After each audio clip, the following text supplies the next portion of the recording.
그때에 예수님께서 말씀하셨다.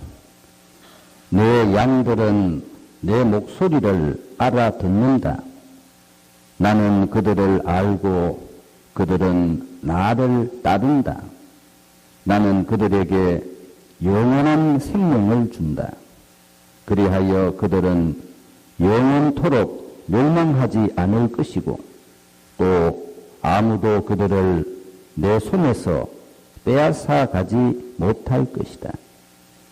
그들을 나에게 주신 내 아버지께서는 누구보다도 위대하시여 아무도 그들을 내 아버지의 손에서 빼앗아 갈 수 없다. 아버지와 나는 하나다. 주님의 말씀입니다.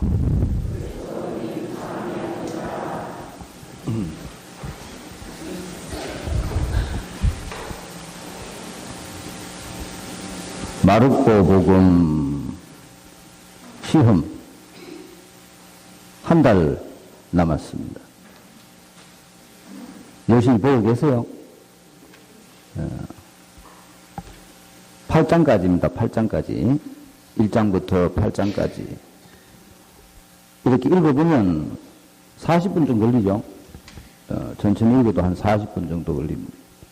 지금부터라도 하루에 한 번씩 기도하는 마음으로 한번 읽어보십시오. 시험 문제를 내가 내놨는데 아주 쉽게 내놨습니다. 동그라미 2개, 동그라미 3개, 2개, 글자 2장, 회계, 율법, 십자야. 동그라미 3개, 안식일, 이런 식이에요. 하도 안 하려고 해가 내가 아주 쉽게 내놨어. 그래가 25문제, 요번에 25문제, 다음에 11월 달에 후반부 25문제. 그래서 50문제 100점. 우리 사랑 대표님이 내한테 항의를 했어. 나는 나이가 많이 들었는데 젊은 애들하고 똑같이 취급하면 응합니까? 그것도 생각해보고 그럴듯해요. 그래서 가산점 65세 이상 5점, 70세 이상 10점. 그럼 되겠죠? 나중에 11월 달에 총점 매길 때 65세에서 70세까지는 5점 더 주고 70세 이상은 10점 더 주고 그래서 매기가지고 90점 이상 받은 분들한테 개인적으로 상을 주고 제일 많이 참여한 공동체한테 상을 주고 그렇게 할 생각입니다. 군대가 땡깁니까? 그러니까 오늘부터라도 가서 열심히 읽어보십시오. 읽기만 하면 돼요. 읽기만. 정독. 소설책 보듯이 보면 안 되고 천천히 정독해가지고 무슨 얘기다, 어떤 말씀을 하셨다 이런 게 그래도 내 머릿속에 좀 남아있어야지 시험을 볼 수가 있죠. 내 생각에 한 30번, 오늘부터 매번 읽어도 30번 읽으니까 30번 읽으면 만점 먹을 수 있도록 그런 문제를 낼 테니까 쉽게 포기하지 마시고 열심히 읽으십시오.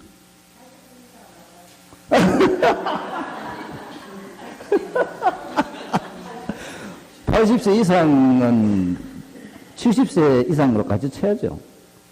더 줄까요? 80세 이상 점수 더 드릴까요? 그건 내가 회의 때가 얘기 한번 볼게요. 성서를 많이 보셔가지고 성서 말씀이 내 머릿속에 들어가 있어야 돼요. 그게 내 마음 속에도 들어가 있어야 돼요. 그렇게 되는 사람이 신앙인입니다. 우리가 보통 성당 다니는 사람들이 뭐 하는 사람들이고 기도하는 사람이다. 이거죠. 나는 그렇게 말하는. 기도는 아무나 다 합니다. 절에 다니는 사람도 기도하고 무당한테 가는 사람도 기도하고 무당이 아침마다 연락을 얼마나 천지신명한테 비는지 몰라요. 근데 기도합니다. 성당 다니는 사람들은 기도하는 사람이 아니고 하느님의 말씀을 듣는 사람입니다. 세상 사람들은 하느님 말을 안 들어요. 지 맘대로 해요. 지 맘대로. 그런데 성당에 다니는 사람들은 지 맘대로 하는 사람이 아니고 하느님의 말씀을 듣고 하느님께서 시키시는 대로 하는 사람들입니다. 그러려 그러면 내 머릿속에 성경 말씀이 들어가 있어야 돼요. 그래서 이런 게 중요합니다. 오늘 복음 말씀도 마찬가지죠. 예수님께서 뭐라 그러십니까? 내 양,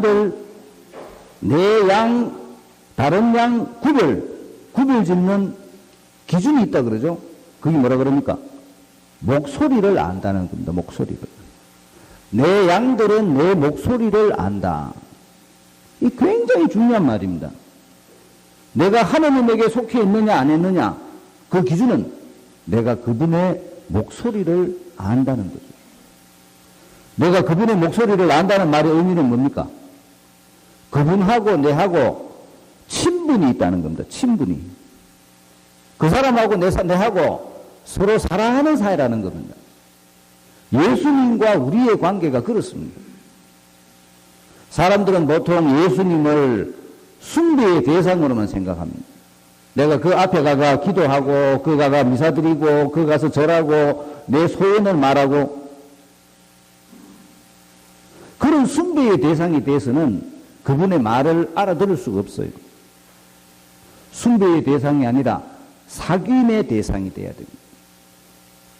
내가 그분을 알고 그분도 나를 알고 그분께서 무엇을 원하는지를 내가 알고 있고 그분께서 나에게 하시는 말씀을 내가 행할 줄 알고 이렇게 나와 그분이 같은 모습을 가지고 있어야 됩니다.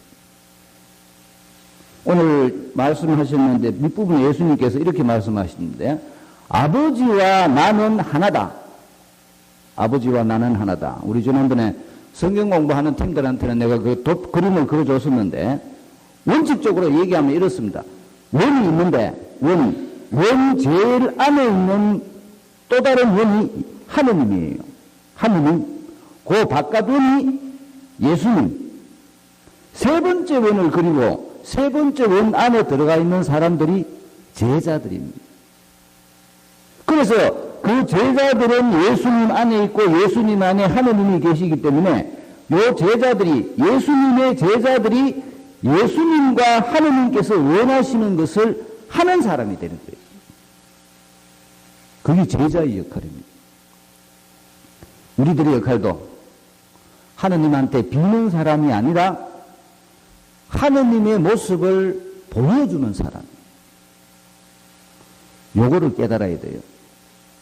그래야 내가 신앙인이다 그렇게 말할 수가 있습니다. 오늘 첫째 독서하고 둘째 독서가 굉장히 중요한데 집에 가서 한번 읽어보십시오. 첫째 독서의 내용은 뭔가 하면 내가 복음을 전했어요. 바오로와 바르나바가 복음을 전했는데 이 사람들이 복음을 안 받아들이려고 그래요. 이 사람들이 더 이상 예수님의 말씀을 듣기를 거부한다는 겁니다. 나는 내 하던 대로 살란다. 필요 없다. 그래서 안타깝지만 바르나바와 바오로는 그 길을 떠나 이방인들 고장으로 간다. 그런 얘기를 합니다. 굉장히 중요한 얘기를 합니다. 발의 먼지를 털어버리고 이방인들의 고장으로 간다. 왜?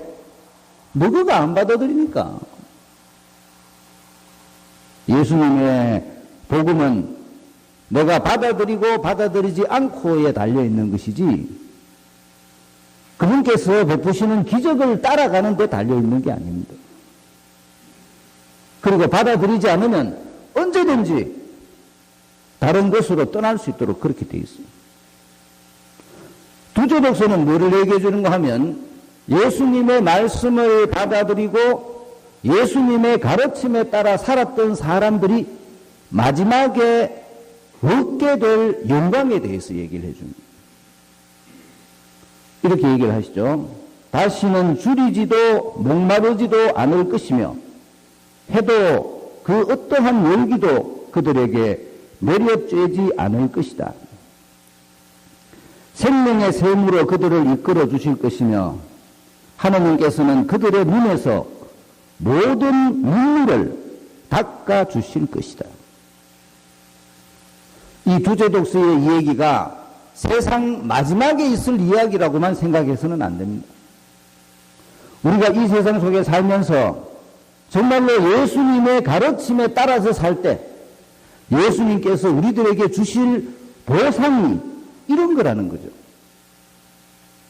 다시는 내 눈에서 모든 눈물을 없애주신 그런 보상이 우리를 기다리고 있다는 겁니다. 내가 예수님께서 가르쳐 주신 삶을 따라가기만 한다면 그렇다는 거죠. 안타깝게도 우리들은 자꾸 지중심으로 생각을 합니다. 내가 중심이 돼서 생각하기 때문에 예수님 가르침을 받아들이기가 어려운 거예요. 신앙은 내 중심이 아닙니다. 신앙은 하느님 중심입니다. 그래서 파스칼 신비죠. 이거를 깨닫지 못한다면 우리는 절대 예수님의 제자가 될 수가 없습니다. 내가 그분의 음성을, 목소리를 안다는 것이 또 중요한 게 하나 있는데 그게 뭔가 하면 나에게 뭔가를 결정해야 될 시간이 되었을 때 그 결정의 근거가 뭐냐는 거예요. 그 결정의 근거가 예수님의 말씀이 되어야 됩니다. 내 생각이 아니고 내 생각에 따라서 결정하는 것은 세상 사람들이 하는 일이에요. 내가 예수님을 따르는 사람이라면 내가 뭔가를 결정해야 될 때 그 결정의 근거가 예수님의 가르침이 되어야 됩니다. 그게 나한테 제일 중요한 기준이 되어야 됩니다. 나는 그 기준에 따라서 사는 겁니다. 그래서 신앙은 비는 것이 아니고 사는 겁니다. 예수님의 가르침에 따라서 산다. 그게 신앙인의 모습입니다. 그림을 하나 붙여놨는데 이게 좀 희미해가 잘 안 보여요. 나중에 관심 있으면 미스마치오 요 앞에 와서 한번 보십시오. 우리 본당의 모습을 그려놓은 겁니다. 우리 본당의 모습이라기보다는 예수님을 따르는 사람, 예수님의 목소리를 알아듣는 그분의 양떼들의 모습을 그려놓은 거예요. 저 끝에 뭐 허연 거 이게 있죠? 저기 태양입니다. 태양. 하느님. 우리들은 같이 무리를 지어서 하느님에게로 가는 겁니다. 앉아가지고 비는 게 아니고 무리를 지어서 예수님의 가르침에 따라 하느님에게로 다가가는 거예요. 그래서 신앙을 여행이라고 그럽니다. 여행. 우리는 여행을 떠나야 돼요. 누구에게로? 하느님에게로 가는 거예요. 누구의 가르침에 따라서? 예수님의 가르침에 따라서.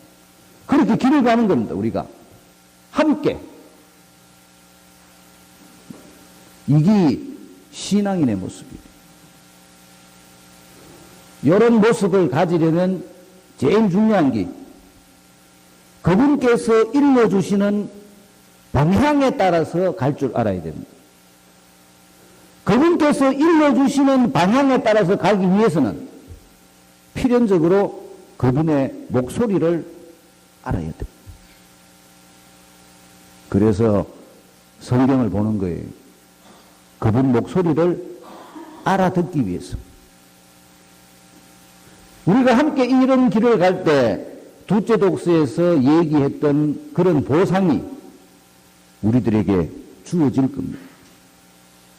세상 사람들에게 하느님을 보여주는 우리가 예수님께서 하셨던 일을 계속하는 그런 아름다운 공동체를 만들 수 있게 될 겁니다. 그게 우리들의 목표예요. 힘을 합쳐서 아름다운 공동체를 만들어 예수님께서 우리와 함께 계시다는 것을 세상 사람들에게 보여주는 거예요. 그렇게 하도록 노력해 봅시다.